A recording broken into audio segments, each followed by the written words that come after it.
Hello everyone, welcome back to YouTube channel CS Sansar and this is CS Stuti Mahajan. तो आज के session में हम डिस्कस करने जा रहे हैं रूल 37A। Let's see.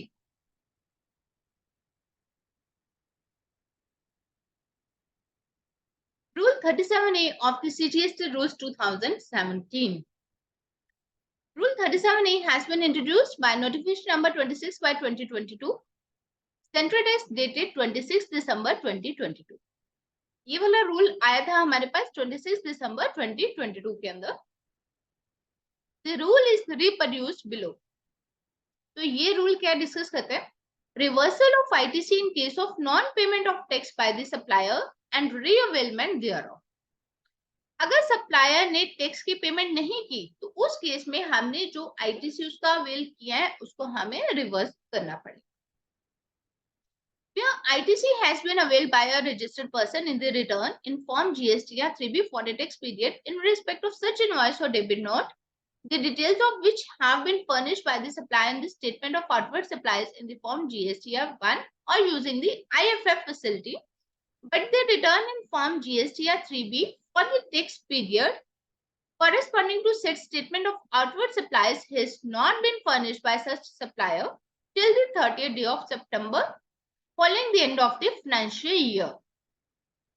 ठीक है, तो इसको हम डिस्कस करते हैं। इसके अंदर क्या है, सप्लायर ने अपनी GSTR1 फाइल कर दी तो टैक्स पेयर के वो 2B के अंदर आईटीसी दिखाई देगा, 2B में और 3B में भी उसका आईटीसी आ जाएगा। तो जो रजिस्टर्ड टैक्स पेयर है वो 3B के अंदर अपना आईटीसी ले लेगा।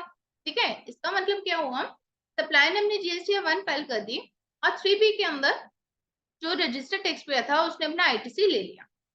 बट इसकी क्या गारंटी है कि उसने GSTR1 फाइल करने के बाद GSTR3B भी सप्लायर ने फाइल कर दिया हो। ठीक है, गवर्नमेंट को तो टैक्स तभी पहुंचेगा जब वो 3B फाइल करेगा।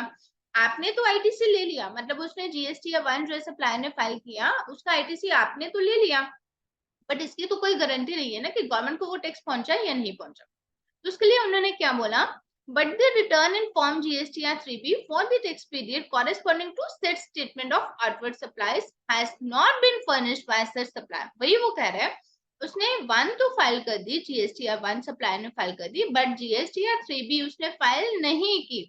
कब तक नहीं की? Till the 30th day of September following the end of the financial के एंड होने के 30 सितंबर तक अगर उसने नहीं किया, in which the ITC in respect of such invoice or debit note has been availed, जिसके अंदर उसने ITC avail किया था। The said amount of ITC shall be reversed by the said registered person while furnishing a return in form GSTR3B on or before the 30th November following the end of such financial। ठीक है, अभी हम बात कर रहे हैं financial कौन सी, अभी हम चल रहे हैं फाइनेंशियल 2023-24 के अंदर। तो अभी हम किसके लिए बात कर रहे हैं? फाइनेंशियल 2022-23 के लिए। 2022-23 के लिए उन्होंने क्या बोला है, उसके अंदर आपके GST या 3B में, क्योंकि वो 2B में रिफ्लेक्ट हो रहा था, आपने 3B के अंदर आईटीसी अवेल कर लिया, बट जो सप्लायर था उसने GSTR1 फाइल किया, GSTR3B उसने फाइल नहीं की। आपने कब तक वेट की? उसकी 30 सितंबर 2023 तक आपने देखा कि उसने GSTR3B फाइल नहीं की। अगर उसने कोई ऐसा इनवॉइस है जिसके लिए उसने 3B फाइल नहीं की और आपने उसका 3B के अंदर आईटीसी अवेल किया हुआ है, तो वो आईटीसी आपको कब तक रिवर्स करना पड़ेगा? 30 नवंबर 2023 तक। Provided at where the said amount of ITC is not reversed by the registered person। ठीक है, अब क्या कह रहा है कि रजिस्टर्ड पर्सन को वो आईटीसी का रिवर्सल देना पड़ेगा, क्योंकि क्या हो रहा है, गवर्नमेंट क्या कहना चाह रही है कि मुझे वहां से टैक्स आ गया तो आप उसका आईटीसी लो, और पता लगा आपने आईटीसी भी ले लिया और गवर्नमेंट को टैक्स नहीं पहुंचा, तो उसके लिए उसने गवर्नमेंट ने क्या रूल इंट्रोड्यूस कर दिया, रूल 37A। गवर्नमेंट कह रही है मुझे आईटीसी नहीं आया, आप उसका आईटीसी रिवर्स करेंगे। ठीक है, आपको आईटीसी कब तक रिवर्स करना है? 30 नवंबर 2023 तक। अब क्या कह रहा है, with the said amount of ITC is not reversed, अगर आपने said amount of ITC reverse नहीं किया 30 नवंबर 2023 तक, such amount shall be payable by the said person along with interest thereon under section 50। तो उस केस में आपने ये वाला अमाउंट जो है वो पे करना है along with interest। ठीक है, आपको सीधी सी बात है कि अगर 3B में आपके सप्लायर ने GST1 दे दिया, आपने आईटीसी ले लिया, आपके सप्लायर ने GSTR3B जो है वो 30 सितंबर तक नहीं फाइल की, उस केस में आपको उस आईटीसी को रिवर्स करना होगा 30 नवंबर तक। अगर आप 30 नवंबर तक नहीं करते हो तो उस केस में उसके ऊपर इंटरेस्ट भी चार्ज होगा। Provided further date where the said supplier subsequently furnishes their return in form GST or 3B for the said tax period. अगर वो बाद में 3B कर देता है, ठीक है, 30 सितंबर तक उसने नहीं किया, लेकिन उसने अगर बाद में कर दिया, the said registered person reveal the amount of said credit in their return in form GST or 3B for the tax period thereafter. अगर उसने 30 सितंबर तक 3B फाइल नहीं की तो आपको रिवर्सल देना आईटीसी का, लेकिन अगर उसने उसके बाद दे दिया तो उस केस में आप उसका आईटीसी क्लेम कर सकते हो। अब इसके लिए ना बहुत सारी क्वेरीज आती थी, मेरे पास आई थी जब ये रूल इंट्रोड्यूस हुआ था कि दोबारा से जब इसको इम्प्लीमेंट करना है तो उसके दोबारा से मैम इसकी वीडियो डाल देना। तो इसके लिए क्वेरीज क्या आई थी कि आईटीसी तो हमने रिवर्स कर दिया, मान लो हमने आईटीसी उस डेट तक नहीं किया तो हमें इंटरेस्ट पे करना होगा। अब 3B उसने सप्लायर ने फाइल कर दी तो उस केस में हम आईटीसी का रिवर्सल तो ले लेंगे, मींस आईटीसी तो दोबारा से रीअवेल कर लेंगे, लेकिन जो हमारा इंटरेस्ट है तो इंटरेस्ट को आप क्लेम नहीं कर पाएंगे। इंटरेस्ट तो गवर्नमेंट की इनकम हो गई ना, और इंटरेस्ट गवर्नमेंट की इनकम हो गई, और आपके लिए एक तरह से वो पेनल्टी होगी, आपसे वो इसलिए चार्ज किया गया क्योंकि आप लोगों ने उसको टाइम बाउंड पे नहीं किया, जो ड्यू डेट थी तब आपने फर्निश नहीं की, ड्यू डेट से लेट किया इसलिए।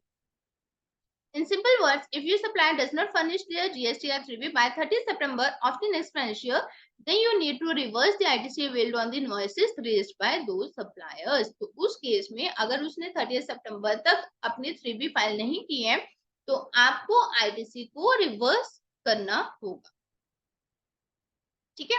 अब इसके अंदर उन्होंने क्या बोला है, इसको कनेक्ट करने हैं सेक्शन 16 के साथ, जो कि बात करते हैं एलिजिबिलिटी फॉर टेकिंग आईटीसी।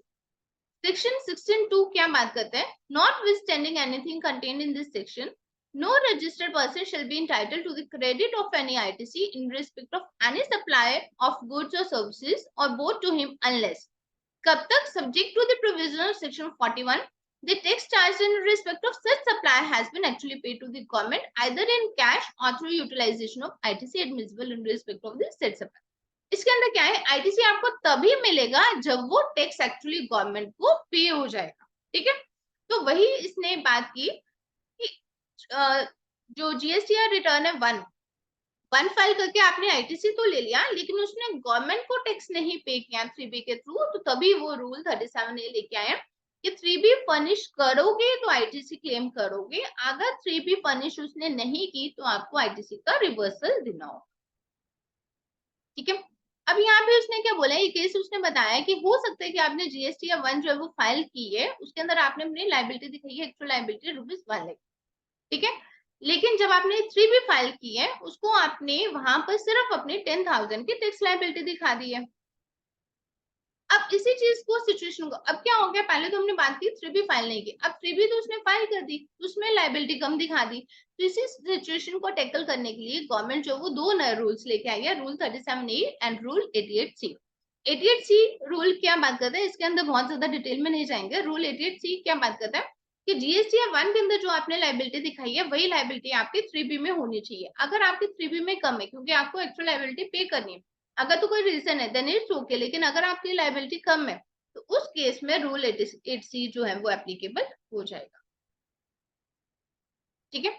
अब इसके अंदर क्या है, एक एग्जांपल है, your supplier raised an invoice number 1 to 3 for the outward supplies made to you during January 2023। They filed their GST 1 for the month of January 2023 on 11 Feb 2023। उन्होंने अपने GST 1 जो थी जनवरी की वो तो टाइमली फाइल कर दी। This gets reflected in your GST 2B, आपके 2B में वो ITC आ गया, and accordingly you claim the ITC in GST 3B for the month of January 2023। आपके वो ITC रिफ्लेक्ट हो गया, आपने वो ITC क्लेम कर लिया, ठीक है। And you claimed ITC without verifying the GST 3B filing status of your supplier। कि आपके स्टेटस ने 3B फाइल की या नहीं की, आपको वो चेक करने की भी नीड नहीं है, तो आपके 2B में रिफ्लेक्ट हो रहा है, आपने जीएसटी या 3B में अपना आईटीसी क्लेम कर लिया। अब क्या है, अब रूल 37A आ गया। रूल 37A क्या बोलते हैं, मंथली तो आप अपना आईटीसी क्लेम कर लो, but you need to check the GST or 3B filing status for all your suppliers for which you have claimed ITC till 30th September of the next financial year. ठीक है, तो इस case में सितंबर 2023 तक आपको GSTR 3B का filing status जो है वो चेक करना पड़ेगा। Now, if this particular supplier has not filed their GST or 3B for January 2023 till 30 September 2023, उसने अब हम क्या assume करते हैं कि उसने 3B जनवरी 2023 की 30 सितंबर तक नहीं फाइल की, तो उस केस में you need to reverse the ITC for invoice number 123 and this needs to be reversed till 30th November 2023. इसका 123 नंबर जो इनवॉइस था उसका आपने आईटीसी लिया हुआ था, आपने देखा कि उसने जनवरी की जीएसटीआर 1 तो फाइल कर दी, लेकिन उसने जीएसटीआर 3 भी जो है वो 30 सितंबर तक नहीं फाइल की। उस केस में उस इनवॉइस का जो आईटीसी है वो आपको रिवर्स करना पड़ेगा। कब तक करना पड़ेगा? 30 नवंबर 2023 तक आपको रिवर्स करना पड़ेगा। अगर आप रिवर्स नहीं करते हो, 30 नवंबर तक आप रिवर्स नहीं करते हो, तो उस केस में interest needs to be paid as per section 50, उसके ऊपर आपको इंटरेस्ट पे करना है। And further, this can also be reclaimed in future if your supplier subsequently furnishes their GSTR 3B for their particular month. अगर वो later on file कर देते हैं तो उस केस में आप उसका दोबारा से आईटीसी क्लेम कर सकते हैं। ठीक है, तो रूल 37 ये बात क्या करता है, आपने आईटीसी ले लिया, अपने 2B में चेक करते हुए आपने आईटीसी तो ले लिया, अब आपको 30 सितंबर तक चेक करना है कि आपके सप्लायर ने 3B फाइल की है या नहीं की है। अगर फाइल नहीं किया है तो उस केस में आपको आईटीसी का रिवर्सल देना होगा 30 नवंबर 2023 तक उन इनवॉइसेस का जिसका आपने आईटीसी लिया बट आपके सप्लायर ने 3B फाइल नहीं किया। 3B फाइल नहीं किया मींस कि उसने सप्लायर ने टैक्स पे नहीं किया गवर्नमेंट को। ठीक है, तो उस केस में आपको उसका रिवर्सल देना होगा। अगर आप 30 नवंबर तक रिवर्सल नहीं देते हो तो आपको उसके ऊपर इंटरेस्ट पे करना पड़ेगा। और इन केस अगर बाद में आपके सप्लायर ने 3B फाइल कर दी तो उस केस में आप दोबारा से वो आईटीसी जो है वो क्लेम कर पाए। ठीक है, so this is all for the day. Thank you for watching this video.